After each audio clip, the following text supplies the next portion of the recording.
And we are live. What's going on, guys? This is Asher here with the MMA Brothers podcast, and I got Gabe with me. Gabe, how you doing?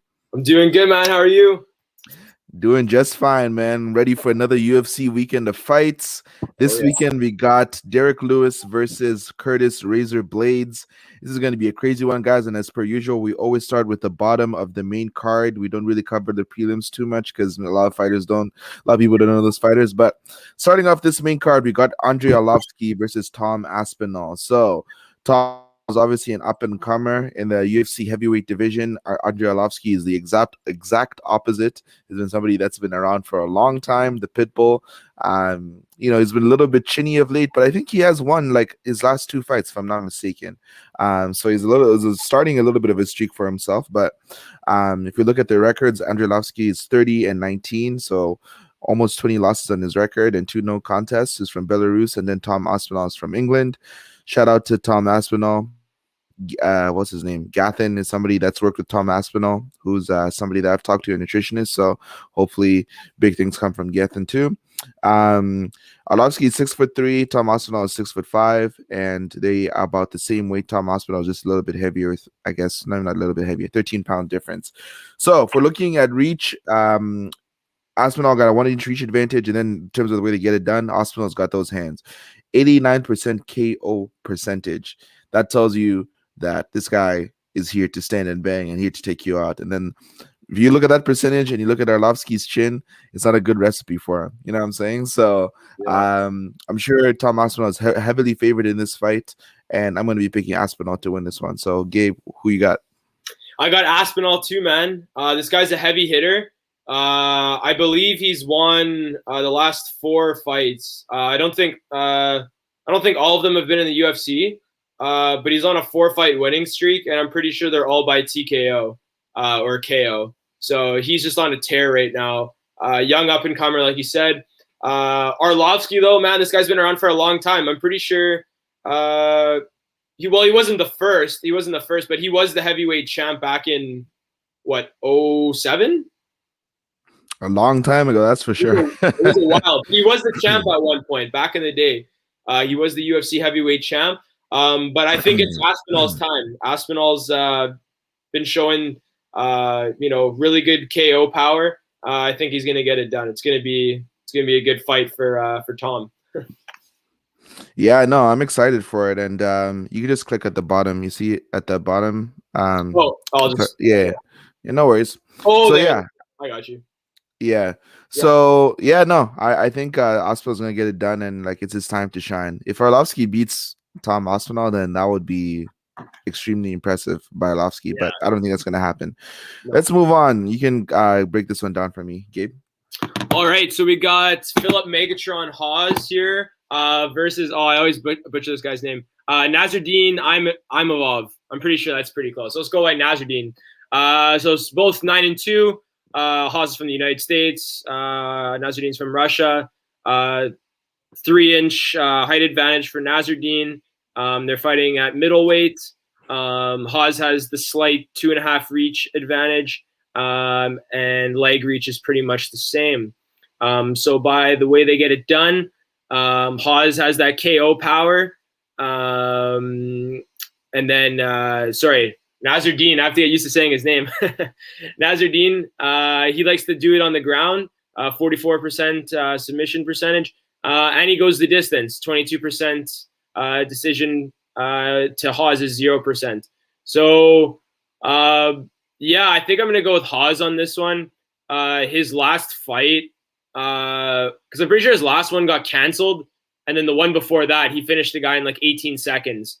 It was either a Fight Island or Apex card, and he finished the guy in 18 seconds. So I'm going to go with Hawes. I really like his style. He's a fast finisher, so I got Hawes. Yeah, I got Hawes too. He's somebody that lost to Marquez, who fought in last weekend's card. Right. But he's improved a lot since then, and his cardio's gotten better. And like you can see how he won his last fight. He literally just went through and starched the guy in the first minute of the fight. Yeah. So Philip Hawes is a problem, and I haven't seen too much of Imanov.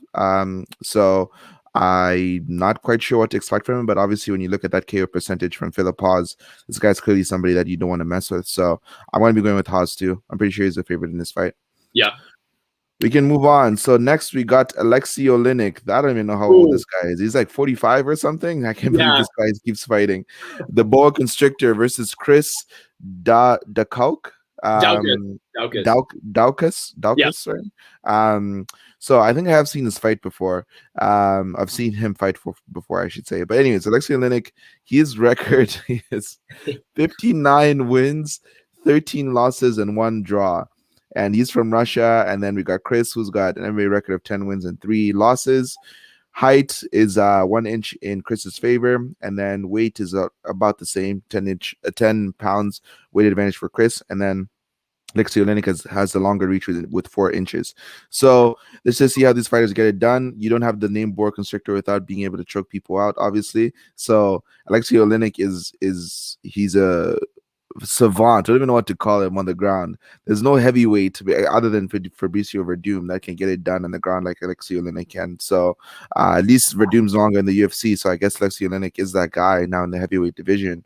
So clearly, Chris, he has a 90% KO record, which is crazy when you look at him.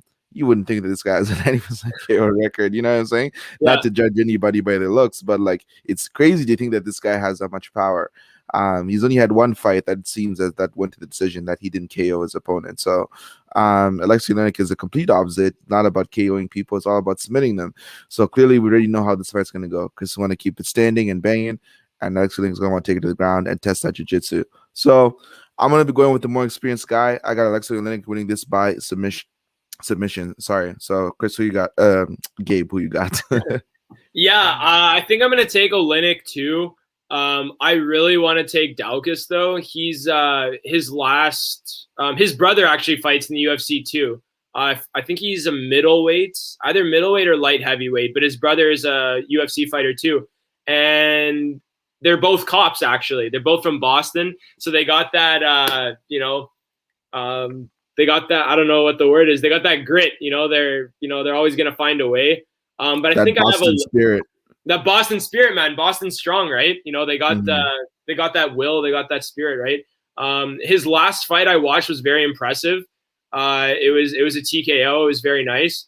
But yeah, I don't know, man. Like you said, like Lyynyk, he's been in the game for so long. He's fought all the best fighters, and like we've said before on the podcast, whenever you have a really good striker going up against a really good grappler, it usually tilts in the grappler's favor, right? Because you could be losing the fight on the feet, and then the minute it goes to the ground, you could be in a hornet's nest, right? So it's usually, favored towards the submission artist in these cases. So yeah, I'm going to take Lyynyk too. Yeah, we both agree. I think so far we're picking the same for everybody. Yeah. Yeah. Pretty so consistent. Yeah. So next we got Charles Rosa versus Boston Strong. Yeah, another Boston Strong guy. Yeah. There we go. Boston Strong versus Derrick Miner. Miner. Yeah. So Charles Rosa, I've seen him fight before. I think he fought like an up and comer at 145. Who did he fight recently? Because I recognize the name. I can find it right here. He's fought recently. Yeah. He had I believe let me see here.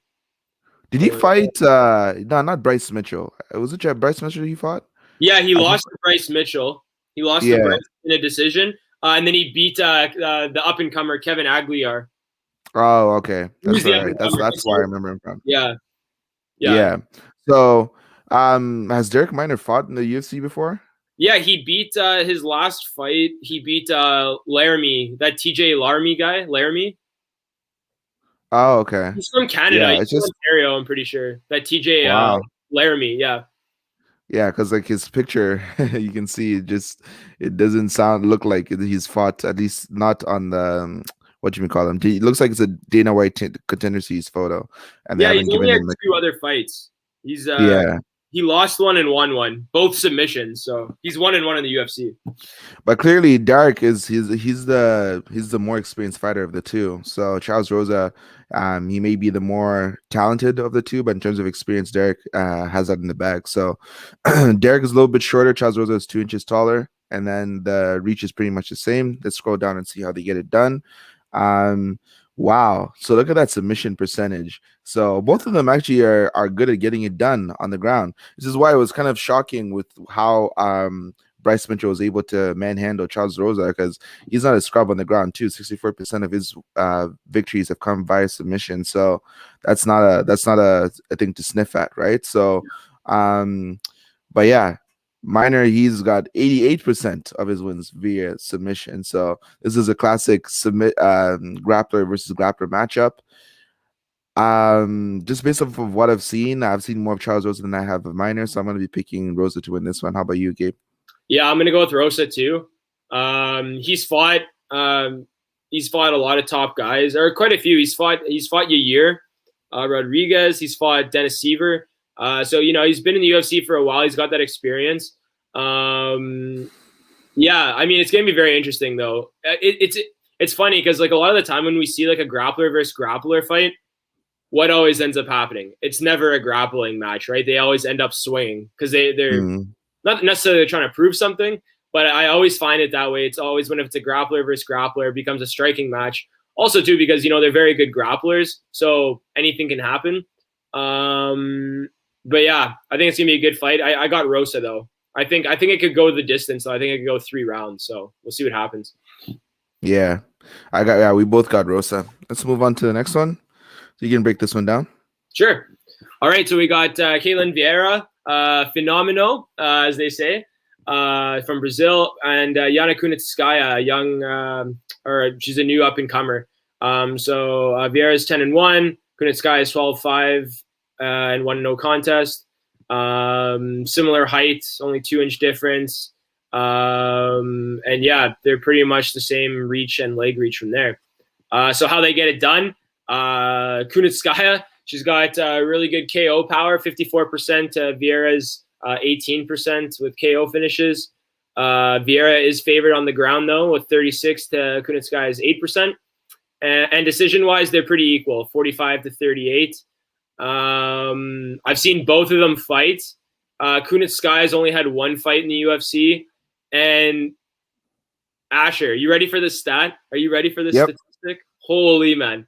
So Kunitskaya, her 1 fight, it went the distance. I remember watching this. It was at the Apex. And it was a decision, but it was 209 strikes for Kunitskaya to 30 for the other girl. I think I remember watching that fight. I can't remember who it was against, but I remember watching it. She got pieced. Like, it was bad. It was really, like, Kunitskaya absolutely. I remember being like, her face, like the other girl's face was really bloody after. Yeah. So Kunitskaya, man, like this up and comer, she's had that 1 fight, it looked really good. Katlyn Vera though, she's been in the UFC a while. I think her only loss was to Aldana. I believe that was like 2, maybe 3 years ago. And besides that, she's beat Sarah McCann. She's beaten Kat, what's her name? Zingano. So she's fought a lot of UFC vets. I'm gonna go with Kunitskaya though, man. Like, that fight I watched, like, she looked like, I don't care if it was her first fight or like 10th fight in the UFC. She looked like an assassin in there. And yeah, I think Kunitskaya is gonna have this is gonna be a breakout year for her. But I think it could be close because Vieira is a very seasoned fighter too. So yeah, it'll be close, but I got Kunitskaya. Is this fight at 135 or 125? Let me scroll up here. 135. 135. Okay, so they're fighting in Amanda Nunes division, so obviously it's a brutal division for both of them. But in terms of Yana Kunitskaya's last fight, she fought Julija Storyalenko. Yes. I think her name is. That might have been the fight where she completely dominated. Then before that she lost. Yeah. Before that, she lost to Aspinall, and then Yana's also fought Chris Cyborg. Chris Cyborg was her first fight in the UFC, which is kind of crazy. Yeah. She lost via TKO in the first round. So clearly, Kunitskaya has been there, done that in terms of the people that she's fought. She is getting better. Katlyn Vera, she can win any which way, but Yana has obviously more power in her hands with the 54% KO percentage. So I am going to be picking Kunitskaya to win this fight. I don't know if she's going to win it by TKO. Probably not. I think she's going to win by decision because Vera is tough. And yeah, I'm going to be picking Yana to win. Nice. So moving on to the final fight of the evening, we got Curtis Blaydes versus the Black Beast Derrick Lewis. So Curtis Blaydes 14-2, and the only 2 losses he's taken have been to Francis Ngannou, both by TKO, and Derrick Lewis is 24-7, and he has won no contest. So both are American. Curtis Blaydes is an inch taller at 6'4". Curtis Blaydes weighs in at just 265, which is the heavyweight limit. And Black Beast usually comes in about 265 as well. Yeah, but it says 260 on the website. 1 inch reach advantage for Curtis Blaydes. So pretty much the number is on par everywhere. Same weight, same height, same reach. If we scroll down and see how they get them done, Black Beast will usually win by KO, and so will Curtis Blaydes. But Curtis Blaydes wins more by ground and pound-ish. And then Derrick Lewis wins by actual KO, But the crazy thing is that the chin that Curtis Blaydes has, because Ngannou has literally thrown the fridge at this guy, throwing haymakers at Curtis Blaydes. He has dropped Curtis Blaydes, but he has not finished him like, KO like he did Rosenstrike. You know what I mean? Yeah. Like Curtis Blaydes, and like he gets up after the fight's done, be like, why'd you stop it? Why'd you stop it? I'm like, dude, Ngannou threw like 7, 8 punches to your head. Like, what do you mean, why'd you stop it? And then Black Beast is also somebody that has insane power. It's just like when this guy throws his overhand right, so his hooks, people just go down. So if there's been somebody that Curtis Blaydes has lost to in his career, it's somebody that can throw heavy strikes, right? So Derrick Lewis is probably the second hardest hitter at the heavyweight division, not named Francis Ngannou. So this fight is kind of dangerous for Curtis Blaydes. What do I think Curtis Blaydes is going to do? It's going to be a 5-round fight. He's going to have his wrestling singlet on. He's just going to go in there and say, you know what? I'm here to wrestle, baby. I'm here to get my win bonus, my 50K, whatever he's going to get for this fight. 50K bonus, not 50K, like set pay. But, and yeah, he's going to want to wrestle Derrick Lewis to the ground and then beat him from there. That's how I see the fight going. I don't see it any other way. I want to pick Curtis Blaydes to win this fight because Derrick Lewis' takedown defense is not that great. Unless Derrick Lewis can land that overhand right or a hook to take out Curtis Blaydes, it should be a Curtis Blaydes victory. So I'm picking Blaydes. Who you got? Yeah, I think we're gonna go 6 for 6 here, Asher. I got Blaydes too. It's gonna be a great fight. I can definitely see it going 5 rounds, like you said. It's interesting. I mean, Lewis has beat Ngannou, right? And Blaydes lost to him twice. But I mean, they both evolved so much since then. Like that was a while ago. I believe Blaydes is on, was it 2-fight win streak now? 2 or 3? Yeah, I think probably 3 now. Yeah. Yeah. And and Lewis has looked good lately too. His game's evolved a lot too. Like I remember like when he first came here, he was just kind of like a knockout, like just a lot of power, not really technical or anything. Didn't really have much of a ground game.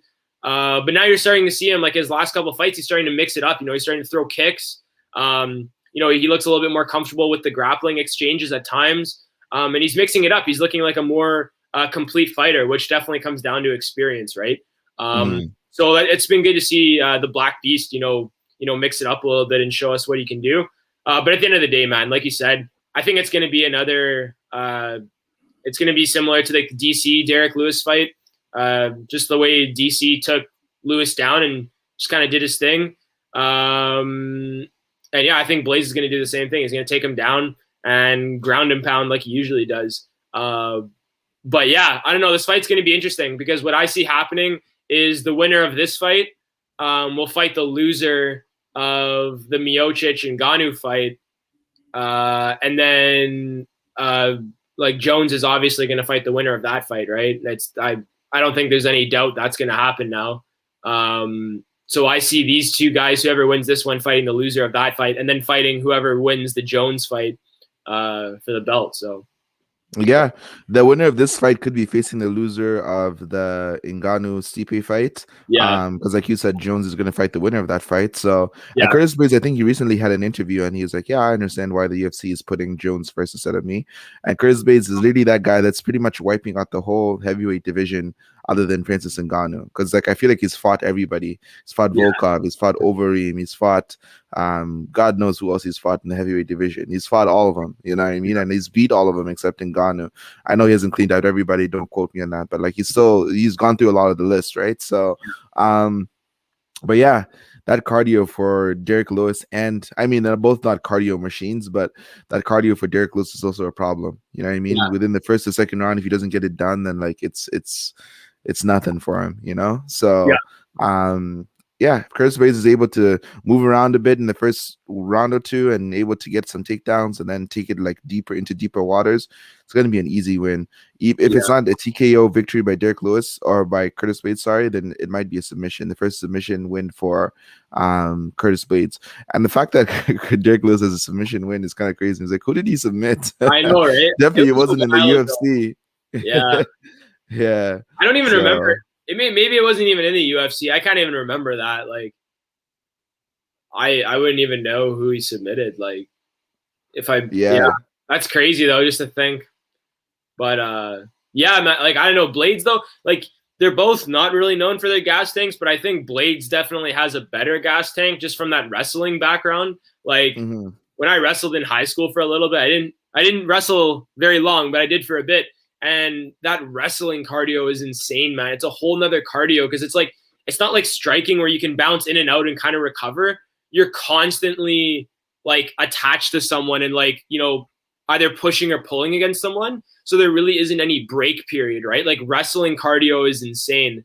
So yeah, I think it's like we both said. I think it's either going to be a decision or it's going to be a TKO by Blaydes because like he's just the better overall fighter. So yeah, Yeah, definitely Blaydes has better overall skills compared to Derrick Lewis. So yeah, I think I think I'm gonna pick Blaydes, but I wouldn't be surprised if Lewis knocks him out. So and then no, Lewis true, is also somebody that's, you know, like he's a fighter two away from also a winner two away also from getting a title shot too. So yeah. he's not too far off. So we'll see how it ends for both of them. But guys, that's pretty much the breakdown for this weekend's UFC card.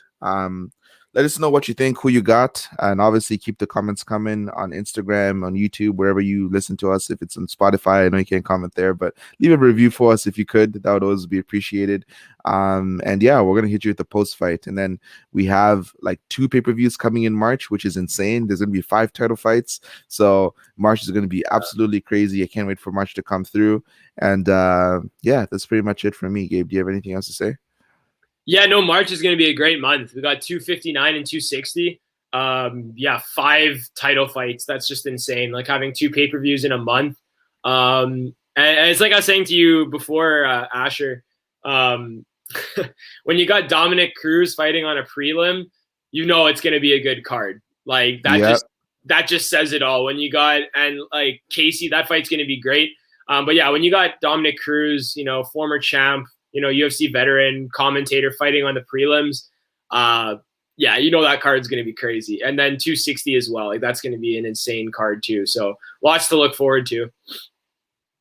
Yeah, man, I can't wait. So Yeah. anyways, guys, thank you very much for listening. We'll see you in the next one.